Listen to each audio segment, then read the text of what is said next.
একটা নতুন বিল্ডিং হওয়া চাই। তখনকার সময় প্রপোজাল যায়, আজ একটা নতুন বিল্ডিং এর স্যাংশন এসছে, বড় হসপিটাল বিল্ডিং তৈরি হবে এবং এখানকার সেই স্বাস্থ্য পরিষেবারও উন্নয়ন ঘটবে।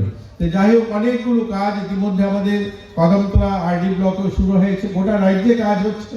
আপনারা দেখুন রাস্তা, এই রাস্তাটা মধ্যে কাজটা বন্ধ ছিল, আবার পুনরায় শুরু হয়েছে।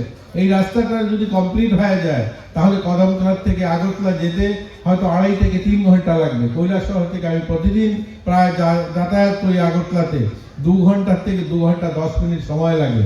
এটা যদি কমপ্লিট হয়ে যায় আমার মনে হয় আমরা কদমতলা থেকে 2.5 থেকে 3 ঘন্টায় আমরা আগরতলা যেতে পারবো, এরকম রাস্তার কাজ হচ্ছে।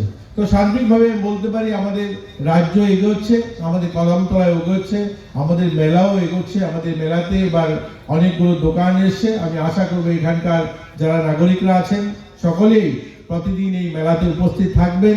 এখানকার যে এই আমাদের সাংস্কৃতিক যে সমস্ত কার্যক্রম হবে তাদেরকে আমরা উৎসাহিত করব।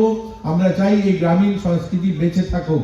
আপনারা দেখবেন নতুন এডুকেশন পলিসি এসছে, এখানে শিক্ষক যারা রয়েছেন তারা জানেন যে এখন বর্তমান শিক্ষা ব্যবস্থাটাও এরকম হয়েছে যে মানুষকে আত্মনির্ভর মানসিকতায় যেন গড়ে তোলা যায়, সেভাবে শিক্ষা পদ্ধতিতেও নিয়ে আসা হচ্ছে। আমরা শিক্ষায় শিক্ষিত হচ্ছি। আমার আগের বক্তা বলছিল, এখানে মিহিরনাথ যিনি স্বাগত বক্তব্য রাখছিলেন, আমাদের কদমতলা আরডি ব্লকের চেয়ারম্যান, যে আমাদের এখানে নেশায় আমরা একটা যুব সমাজ যারা নেশায় আসক্ত হচ্ছে। নেশা দিয়ে কোনো মানুষ নিজেকে প্রতিষ্ঠিত করবে সেটা সম্ভব নয়। নেশা একটা মানুষকে যেমন তাকে ধ্বংস করে, তার পরিবারটাকে ধ্বংসের পথে নিয়ে যায়। আজ আমাদের রাজ্যে অনেকগুলো ভালো ভালো যুবক যারা আমরা দেখছি নেশায় আসক্ত হয়ে পুরো তার পরিবারটাকে ধ্বংস করে দিচ্ছে। এই নেশার থেকে বের করার জন্য সরকারি, আমি হয়তো মন্ত্রী হিসাবে বলতে পারি যে পুলিশ প্রশাসন কাজ করবে। পুলিশ কতটুকু করবে যদি আমরা সবাই মিলে এই জন আন্দোলনে নিজেদেরকে সামিল না করি? সবাই যদি না ভাবি যে আমি নেশা করব না, আমার পরিবার থেকে শুরু হবে, আমার পরিবারের কাউকে নেশা করতে দেব না, তবেই আমাদের এই আন্দোলন সফল হবে।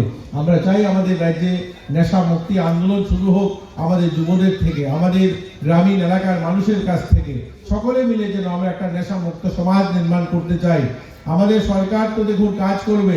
ইতিমধ্যে আমাদের সরকার প্রায় 200 কোটি টাকার একটা নেশা মুক্তি কেন্দ্র স্থাপন করছে বিশ্রামগঞ্জে, এবং প্রত্যেকটা জেলাতেও একটা নেশা মুক্তি কেন্দ্র প্রায় 15 কোটি টাকা করে খরচা করে 50 বেডের নেশা মুক্তি হসপিটাল স্থাপন করছে। এই ফাইন্যান্সিয়াল ইয়ারে সেগুলো কাজ শুরু হবে।